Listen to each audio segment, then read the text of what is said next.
ஏய் என்ன இது? சார் பார்த்தா தெரியலையா? குப்பை. உனக்கு அறிவு இல்ல? குப்பையை கொண்டு வந்து நடு வீட்டுல போடுற. ஒழுங்கு மரியாதை எடுத்துட்டு போ. சாரி சார், எனக்கு தான் அறிவு இல்ல, உங்களுக்கு நிறைய அறிவு இருக்குல்ல. கொஞ்சம் குப்பையை பிரிச்சு கொடுங்களேன். ஏய் ஒழுங்கு மரியாதை இந்த குப்பையை எடுத்துட்டு போயிடு. சார் நீங்க மக்கும் குப்பை மக்காத குப்பைன்னு பிரிச்சு கொடுங்க, நான் எடுத்துக்கிறேன். உன்னை இந்த குப்பையை எடுத்துட்டு போக சொன்னேன். நீங்க பிரிச்சு கொடுங்க சார், நான் எடுத்துட்டு போயிடுறேன். சார் எத்தனை வாட்டி சொன்னாலும் ஏன் சார் இப்படி பண்றீங்க? என்ன பண்ணாங்க? மக்கும் குப்பை மக்காத குப்பையை தனித்தனியா போட சொன்னா எல்லாத்தையும் ஒரே கவர்ல போட்டிருக்கீங்க. குப்பைன்றதானே உன் வேலை, அதுக்கு தானே உனக்கு சம்பளம் கொடுக்குறாங்க. சார் நீங்க சாப்பாட்டையும் கண்ணாடி கிளாஸையும் ஒரே கவர்ல போட்டிருக்கீங்க, இதை எப்படி நாங்க எடுக்கிறது? நான் வேணா உன் கூட வந்து உட்காந்து அந்த குப்பையை பிரிச்சு கொடுக்கட்டுமா? என்ன என்ன அமைதியா இருக்கிற?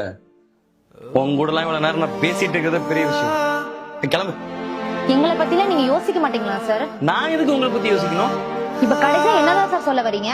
நான் என் விருப்பத்துக்கு தான் குப்பையை போடுவேன். உன்னால என்ன பண்ண முடியுமோ அதை பண்ணி போ.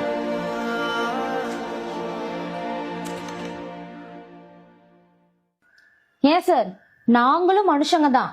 அதுக்குன்னு குப்பையை கொண்டு வந்து நடு வீட்டுல போடுவியா? உங்களுக்கு இது வீடுனா அந்த தெரு தான் எங்களுக்கு வீடு. அதை சுத்தமா வச்சுக்க வேண்டியது எங்களோட பொறுப்பு. உங்களுக்கெல்லாம் எங்களை மாதிரி ஆளோட கஷ்டம் எப்படி சார் புரியும்? இங்க பாருங்க, நீங்க போட்ட குப்பையில இருந்த ஒரு கிளாஸ் தான் எனக்கு கிழிச்சிருச்சு, கை ஃபுல்லா ரத்தம். நீங்க மட்டும் இல்ல, முக்காவாசி பேர் இப்படிதான் இருக்கீங்க. நாங்க உங்ககிட்ட இருந்து எதிர்பார்க்கறது ஒரு ரெண்டே விஷயம் தான் சார். கொஞ்சம் பொறுப்புணர்வும் எங்க மேல ஒரு ரெஸ்பெக்டும் தான். ஆனா நீங்க இன்ஸ்டாகிராம்ல அரைங்குறைமா ஆடுறவங்களையும் சோசியல் மீடியால கோமாளித்தனம் பண்றவங்களையும் தான் மதிக்கிறீங்க. எங்களை மாதிரி ஆட்கள்ல நீங்க எங்க மதிக்கிறீங்க?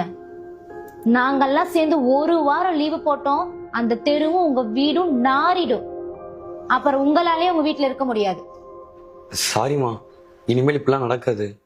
சார் இந்த போலீஸ் ஆர்மி இந்த நாட்டுக்கு எவ்வளவு முக்கியமோ அதே மாதிரி நாங்களும் ரொம்ப முக்கியம் சார். இனிமேலாவது குப்பையை கொஞ்சம் பார்த்து பிரிச்சு போடுங்க. இல்ல அது இருக்கட்டும், நானே உங்களுக்கு பிரிச்சு கொடுக்குறேன். ஆல்ரெடி குப்பையெல்லாம் பார்த்து பிரிச்சாச்சு சார். ரத்தமும் வேர்வையுமா உழைச்சிட்டு இருக்கோம்.